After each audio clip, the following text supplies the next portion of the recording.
मध्यरात्री श्रीकृष्ण विश्रांती घेत असताना त्यांच्या मुखातून अनवधानाने राधा हे नाव उच्चारले गेले. हे ऐकून त्यांच्या पत्नी रुक्मिणीच्या मनात त्या रहस्यमय स्त्रीबद्दल जाणून घेण्याची उत्सुकता जागी झाली. पुढील सकाळी रुक्मिणी राधाजींच्या निवासस्थानी पोहोचल्या. तिथे त्यांना एक अतिशय सुंदर दासी दिसली. त्या दासीने सांगितले की राधाराणींपर्यंत पोहोचण्यासाठी त्यांना 7 द्वारं पार करावी लागतील. प्रत्येक द्वारावर एकापेक्षा एक रूपवती, तेजस्वी सेविका विराजमान होत्या.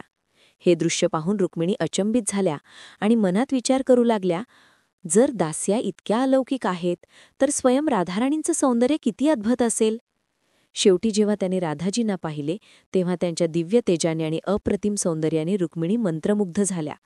पण त्यांनी लक्षात घेतले की राधाराणींच्या कोमल शरीरावर जळल्याचे काही खूण होते. रुक्मिणीने आश्चर्याने विचारले, हे जळल्याचे खूण कसे?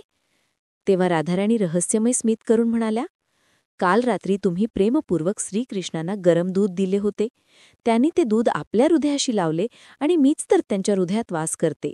त्यामुळे त्याचे उष्णतेचे खूण माझ्या शरीरावर उमटले. हे ऐकून रुक्मिणींच्या डोळ्यात अश्रू आले आणि त्यांना उमगले की राधा कोण वेगळी नाही, ती म्हणजे श्रीकृष्णांचे हृदयाचे स्वरूप आहे. त्यांचे प्रेम शारीरिक नाही तर आत्मिक आणि दिव्य आहे.